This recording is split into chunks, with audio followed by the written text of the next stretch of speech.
One afternoon at work, things were pretty slow around 2 or 3 p.m. My coworker was in the back, and I was manning the counter when a man walked in. He came up to the counter and said he wanted a $5 footlong, but that promotion ended years ago. When I told him the price had changed, he got really angry. He went on a rant, insisting that Subway always had $5 footlongs and that he'd gotten one the last time he came in. I tried to explain that I didn't set the prices, but he just kept getting angrier. He even asked me how low I'd go on the price, like I was running a pawn shop. When I told him there was no negotiating, he started cursing and said I should be fired. I finally told him to leave or I'd call the cops. That's when he leaned in and said, "I'll be back for you," and stormed out. Later that night, after I closed the store, I heard someone trying to open the door. It was the same guy. He was pacing outside, banging on the door and yelling. I hid in the back, hoping he would leave, but he stuck around for a while. I eventually called the police, and when they showed up, he was still there. They made him leave, but the whole thing really shook me. I'm just grateful I locked the doors when I did. I have no idea what would have happened if he had gotten inside. I've been living alone in my house for about 6 months, and nothing strange had happened until one night around 11 p.m. Out of nowhere, the doorbell rang several times. I wasn't expecting anyone that late, so I went to check. When I looked outside, no one was there. I shrugged it off, thinking it was probably some kids pulling a prank.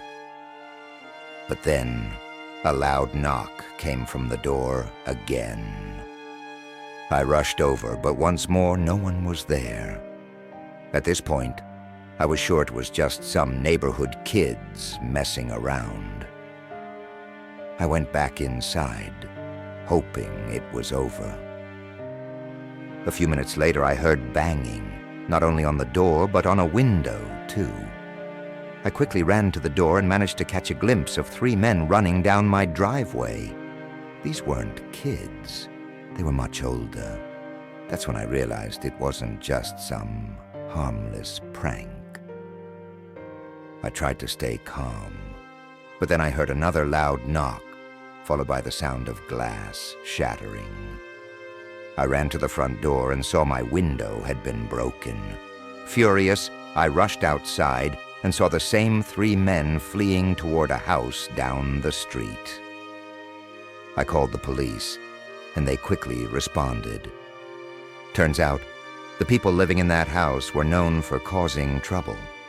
Thankfully, the police arrested them, and it's been quiet ever since. I'm just glad the situation didn't escalate further.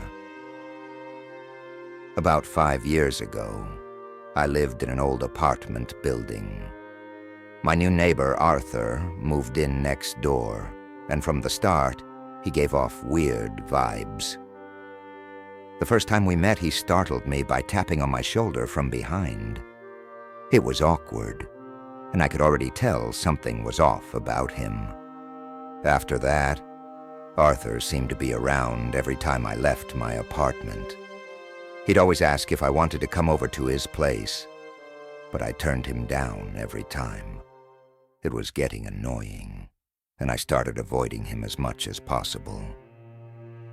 One night I went to take out the trash and was only gone for a few minutes.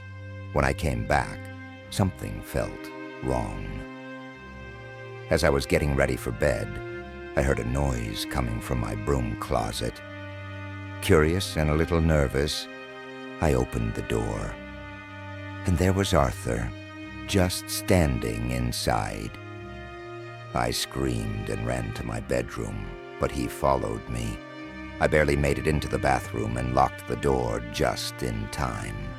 Shaking, I called the police from my phone. Arthur kept trying to get in, but when I yelled that I had called the cops, he finally left. The police arrested him later that night.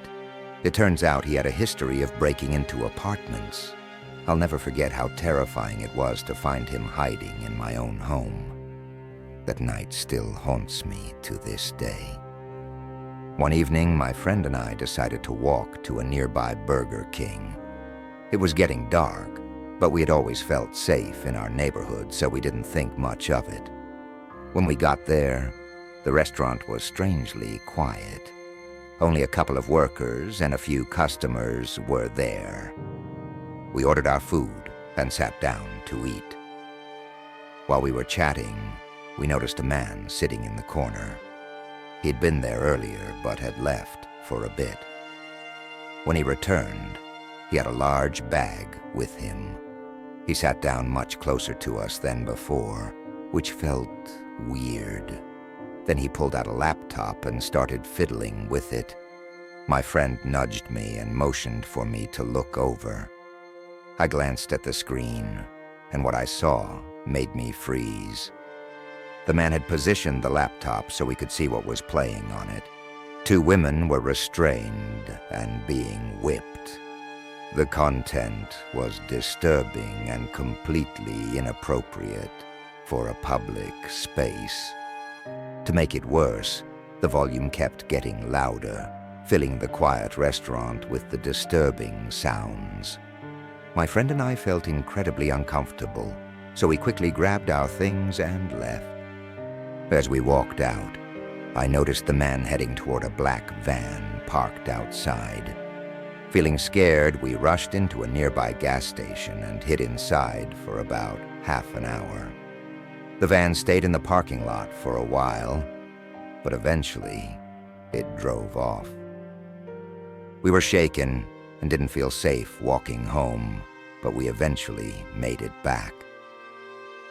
The whole experience left me unsettled. I couldn't believe someone would do something so bold in public. A few years ago, I went to Subway during my lunch break. The line was long, but I decided to stay, hoping it would move fast enough. As I waited, I got a call from an unknown number. I didn't recognize it, so I ignored it. A minute later, I got a text from the same number that said, "I'm in line behind you." Confused, I looked around, but I didn't recognize anyone. The woman behind me wasn't on her phone, and everyone else looked like complete strangers. I texted back, asking, "Who is this?" but didn't get a reply. I brushed it off, thinking it must be a prank, and moved forward to order my sandwich. After I got my food, I left the restaurant, but I couldn't shake the strange feeling that someone was watching me. As I walked back to work, I looked around again, but there wasn't anything unusual. Back at the office, I tried to focus on work, but that unsettling feeling lingered. The rest of the day went by without anything else strange happening, but I kept thinking about that text. Who sent it? Was someone actually in line behind me? Or was it just a coincidence? I never found out who sent the message, and to this day it still creeps me out when I think about it. It wasn't the most terrifying experience, but something about it didn't sit right with me. It left me wondering if someone was following me, and I'll probably never know for sure.